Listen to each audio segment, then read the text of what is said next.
I am Islam and I'm not a terrorist. For the only guns I've ever fired are the ones with the bullets called poetry, and the only minefields I've created are the ones that explode with kindness and compassion. Instead of dropping bombs, I drop mics. But I'm still sorry for the bombing and the massacre, the attacks and the bloodshed. I'm sorry for the suffering. But don't you know I'm hurting too? It hurts that I have to stand here and defend myself, and I too am a victim. But I'm still sorry. Terrorism is terrorism, no matter who is behind the trigger. Toa kauli njema au nyamaza, huu ni wasia wa Mtume Muhammad sallallahu alaihi wasallam kuhusiana na utumizi mwema wa ulimi. Ni mojawapo ya njia ya kuleta masikizano na mahaba kati yetu na majirani na hata wageni. Say good words, that's productive. Do you know every word you utter is an investment, opportunity. You either allow that investment to succeed or to flop. So you can choose your words in order to better the returns. Katika fani ya lugha mashahiri, neno moja linaweza kujisimamia katika kuleta mabadiliko makubwa. Utumizi mzuri wa maneno ndio kitu kimoja ambacho kila binadamu kutoka mataifa mbalimbali ulimwenguni, si mwanamke wala mwanamume, anategemea ili kuendeleza maisha yake. Bismillahirrahmanirrahim. Brother, mambo ni noma, tunatafuta shida, ati discouraging vita, violence, terrorism, extremism and radicalization, ati. And you know it's a mission, no competition, believe a sedition, and if you don't talk about it, who will talk about it? So you say, stay out of the terrorist life. Now, once you're in there, this is the only way out. There, keep your head above the water so high. My cry no fly, energy never die for my people. Energy never die. Peace begins with us, and human rights and the rule of law. If basic freedoms are violated in response to terrorists, they have won. Peace is more profitable. Drop beats, not bombs. Violence has no religion. Leave alone Islam. Al-Shabaab cannot be about peace. Kwa miaka mingi katika historia, maneno yanatumiwa kama njia ya kueleza hisia na fikra zetu kutoka kwa mtu mmoja hadi mwingine. Himizo kubwa ni utumizi mzuri wa maneno ili kuleta amani na upendo katika jamii zetu. This is an SMS to the human race. I wish it was 140 characters or less. I love you because of Allah. Your round cheeks are beautiful, but I'm attracted to you because of your iman. First time I saw you, it was in class. I knew you're the one because you are the only one in hijab. You had no idea how much I tried to steal my beating heart. My dear friend, you are a joy in all conceivable ways. My heart brightens when I think of your name. Fani ya ushahiri imeweza kuonekana miaka mingi na kuendelezwa katika historia ya Uislamu kama njia ya kuwasiliana na hata kuendeleza dini. Oh blessed month, oh blessed month, Ramadan Mubarak, Ramadan Mubarak. 30 days going in without a doubt, opening the heart till the flowers sprout, focused on the locus of what this month's about. Never down and out, only head down to prostrate and shout. Within the soul, praise to the Most High. Within the soul, these days are most sublime, to climb and climb to the lines of Quran so divine. The deeds are going for free, they are going cheap. You read Quran in Ramadan, it's multiplied. You read Salah in Ramadan, multiplied. You do everything good in Ramadan, multiplied. But I want to tell you, the sale is coming to an end. The sale is coming to an end. Please fill your basket full of as many blessings as you can have before the moon of Eid is sighted. Because when the moon of Eid is sighted, two things happen. One is we are happy that Eid is there. But two is we will be sad that Ramadan is over. Ili kutaka kujua zaidi historia ya fani hii, tunakutana na Munira, Ibrahim na Omar, vijana ambao watatueleza zaidi safari ya mtungaji shahiri katika taifa la Kenya. It all started when I was a kid, way back I guess I was in class 3 if I'm not wrong. My dad used to write them down for me, and I get to perform on different occasions when I was in school. But it reached a point when I was around in class 6, he got very busy trying to fend for us that I didn't have time to at least jot a few wordings for us. So I had to like take the challenge up onto me and try it on myself. I remember the first piece I did was on how a river flows with ease. I can still recall of it. Yeah. And then I also do remember when I got to perform for Raila when I was in class 7. It was amazing. My journey started when I was still in madrasa. Our ustad inspired us to Kaswida, and he told us that you need to think about this religion, the future, and how to take this religion to the next generation through art, and Islam poetry was born there. My journey also goes back when I was really young. Back then we were searching for something to express myself. Tried out different arts. We tried out DJing, dancing, drawing, painting, and then with some friends and sisters, we used to practice at home. We found that the spoken word is powerful, and you get to express yourself. You get to really say what's in your heart. So that's how it started. Uislamu umejengwa na maneno mazito, na safari ya Mtume Muhammad sallallahu alaihi wasallam ilianza na neno moja, ikiwa ni iqra, kumaanisha soma. Spoken word, generally, it can be used as in as much as it's used as a way of communicating. But one can do it for fun. Let's say for leisure, that's the real way of putting down things. So in Islam, it will be very important, since you'll get to pass messages and educate people, and of course entertain them in one way or another. In Islam, it's important because the current situation, the way the media is promoting secularism, yeah. You know, they use the same art industry, yeah, to destroy this yeah. We can use the same art industry, per se, spoken words. The idea about Islam, the oneness of Allah, talk about the beloved Prophet sallallahu alaihi wasallam.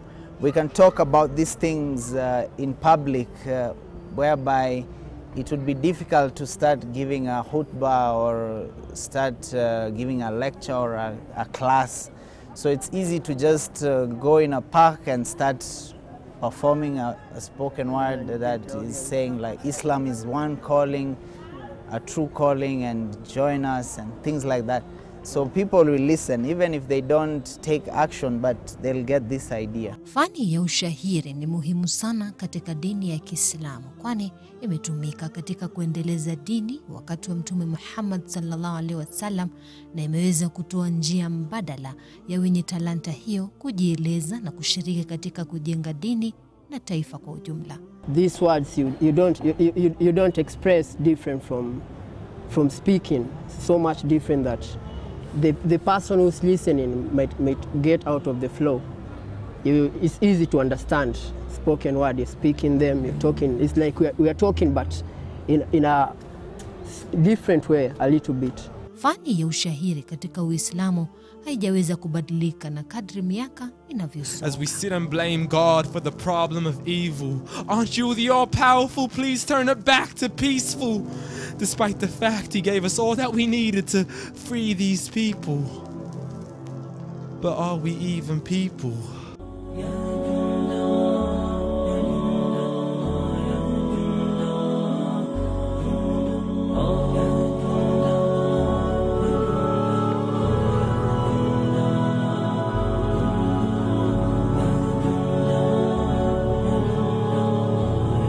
As we sit and blame God for the problem of evil, aren't you the all-powerful? Please turn it back to peaceful.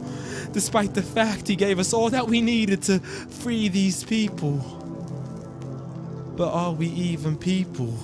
Idadi ya Waislamu inaendelea kuongezeka humu nchini na mataifa yote duniani, na kuna msukumo ya Waislamu hao kujifundisha dini. The Muslims, they do few events, yeah, for the ummah. They fikra about these young people. Oh, there is a lot of bad things happening to the ummah, youth on the ummah. But the platforms, yeah, for those ambassadors who are taking this message in lyrics and in art industry is limited. It's not an industry per se. There is no a lot of understanding even in the general public about it.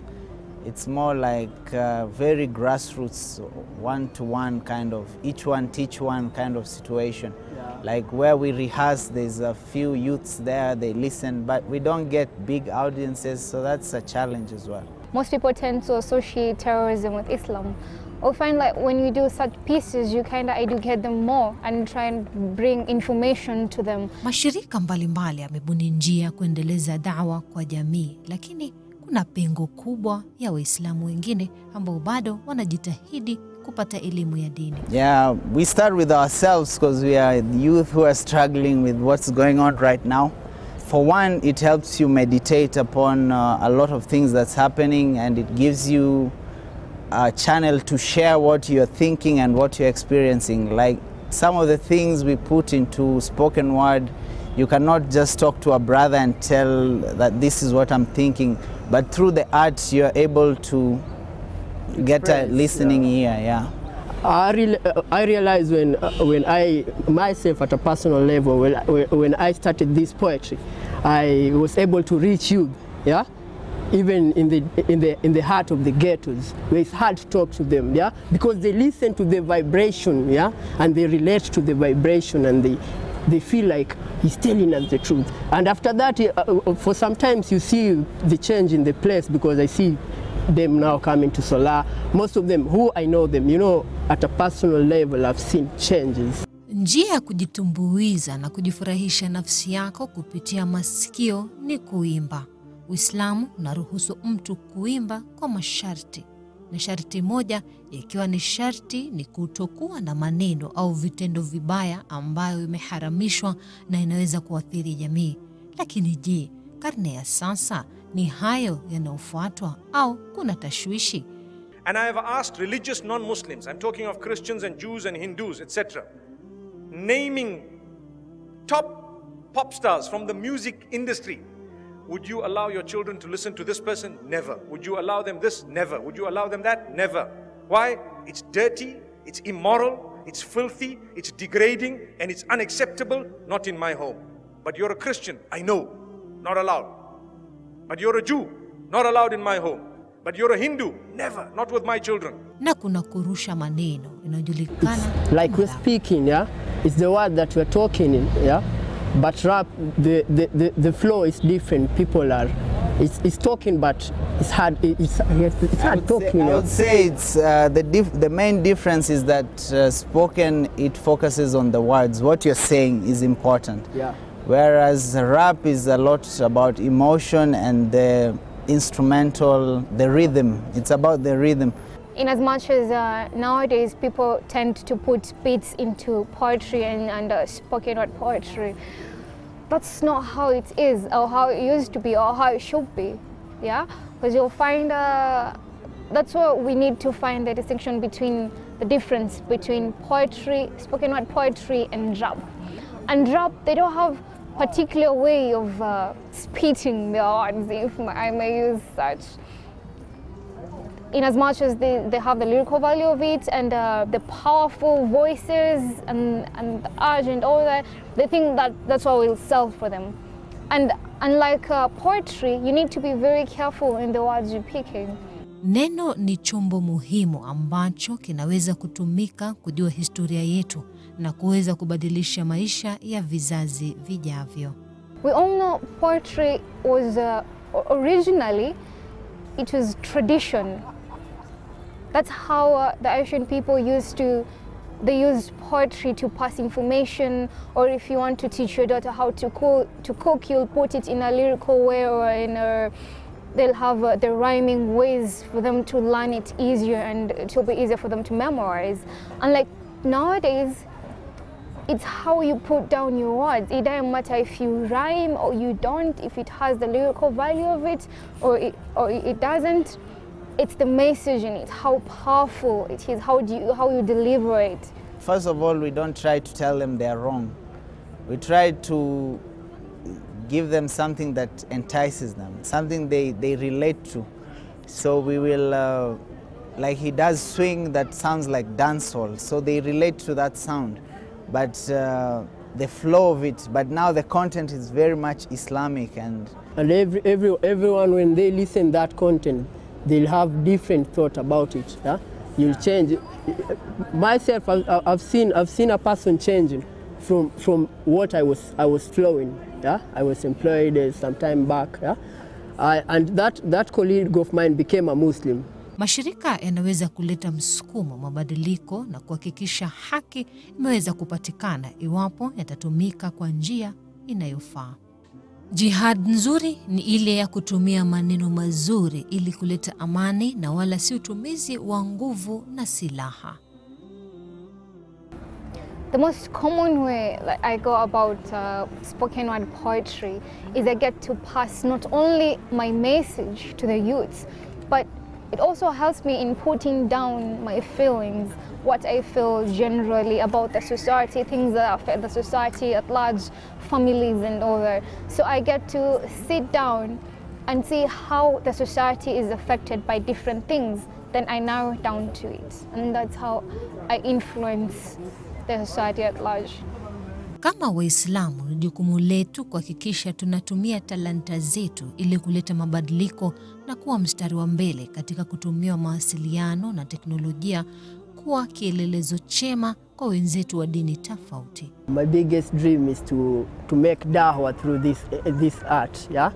And to make sure that person in the four corners of the world, yeah? He knows that when he become a Muslim, he'll be my brother, my sister. Yeah, because Islam is a one calling. Yeah. Where I get to perform at Kenya National Theatre, I don't see any Muslim. I think I'm the only Muslim, let alone Muslim lady, that I get to perform here. So it's kind of like a privilege to me to spread that we're not suppressed. We can also go out and do constructive things like poetry, which is very powerful to the community. Binadamu tumeumbwa na kipawa cha kuwasiliana na akili inaweza kuleta mabadiliko ya kila njia. Ni jukumu letu kuhakikisha iwapo una talanta ya kuweza kutunga maneno na kubadilisha nyoyo za watu, basi uwanja ni wako. What we'll tell them first is to hold fast their prayers, yeah? What you pray is what you get in the long run. Like I'm telling them, I started this journey at a tender age in madrasa, yeah? And I'm still on the road, and I've seen so many things that I've achieved that I prayed long time ago. So don't be afraid, yeah, of what you are doing. Just give it to Allah and be on the right course. Kama viongozi wa dini na jamii ya Kiislamu, ni muhimu kuendeleza fani hii ili kuhakikisha kuwa ujumbe wa dini unafikishwa katika kila pembe ya dunia, na haswa kwa vijana ambao ndio viongozi wa kesho. Naitwa Ibtisam Jamal na hii ni Ripoti Horizon. I point this gun. I point this gun. I shall shoot bodies mirroring the population I've endured for centuries. I am the soldier of the past, yet indented to the future. So I have to make sure that everyone pays for the destruction of my roots, the destruction of my identity.